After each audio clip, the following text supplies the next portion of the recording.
This man jumped off a cliff. He flew a fighter jet at supersonic speed. He hung off the tallest building in the world. And he did it all. Not with a stunt double, not with CGI, but for real. Not for money, not for awards, but because he believes in something most of Hollywood has forgotten: the power of the big screen. Tom Cruise isn't just a movie star. He's the last one standing. In a world of franchises, reboots, and algorithms, he's still here, still running, still risking everything just to entertain us. Once upon a time, Hollywood ran on faces, not spandex, not sequels, just faces, just names. A single actor could sell out theaters. They didn't need a cinematic universe.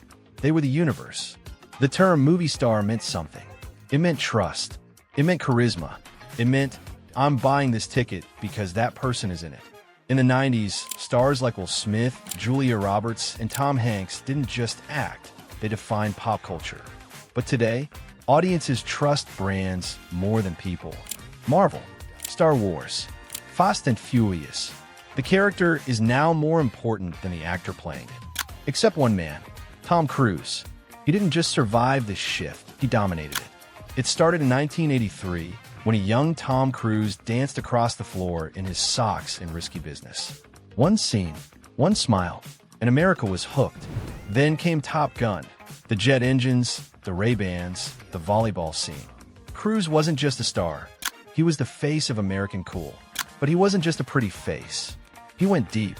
Rain Man, born on the 4th of July, Magnolia. He earned Oscar nominations. He earned critical respect. Most stars pick a lane, blockbusters or art films. Cruise did both, and he did them better than almost anyone. Then it got messy. The 2000s hit hard. The Oprah couch moment. The Scientology backlash. Suddenly, he went from adored to weird. Critics called him washed, dangerous, done. But Cruise didn't post an apology. He didn't make excuses. He made a movie. Mission Impossible 3. Then Ghost Protocol. Then Edge of Tomorrow. With each release, he didn't just bounce back, he elevated. He did something most celebrities have forgotten how to do. He won us back. While Hollywood leaned into green screens and digital doubles, Cruise leaned into danger.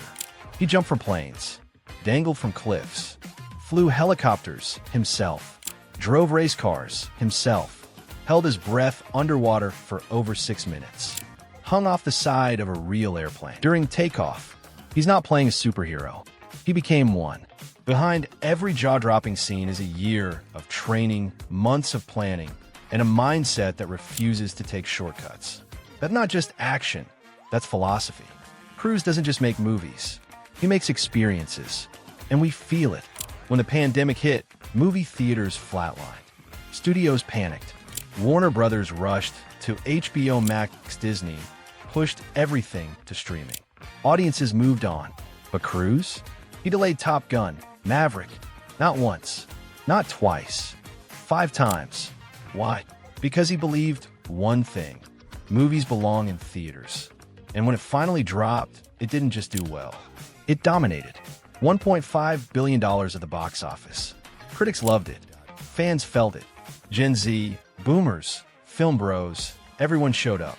In a world drowning in forgettable content, Cruise created a moment. Since 1996, Mission Impossible started as a spy thriller. It became one of the greatest action franchises ever made. Because Cruise didn't just raise the stakes, he risked his life for them. But now it's ending. Mission Impossible: Final Reckoning is likely the last time Cruise will play Ethan Hunt. And it's emotional, because we're not just saying goodbye to a character. We're watching the curtain fall on a kind of filmmaking that might never return. So, is Tom Cruise really the last movie star? The last actor who treats every film like a legacy, not a cash grab? Sure, we have stars. But who else trains for a year just to film 10 minutes of real footage? Who else says no to green screens and yes to running off a cliff on a motorcycle? Most actors today chase relevance. Cruise chases perfection. He may not be the biggest star anymore, but he's something rarer. He's real, and he's not done. Cruise is teaming up with Alejandro Gonzalez Iñárritu for a dark comedy. He's planning the first narrative movie shot in space with NASA and SpaceX. He's also mentoring rising actors, teaching them to care, to commit, to respect the audience. If Tom Cruise is the last movie star, then maybe his greatest legacy is how hard he worked to keep the magic alive. And if you love stories like this one, you know what to do.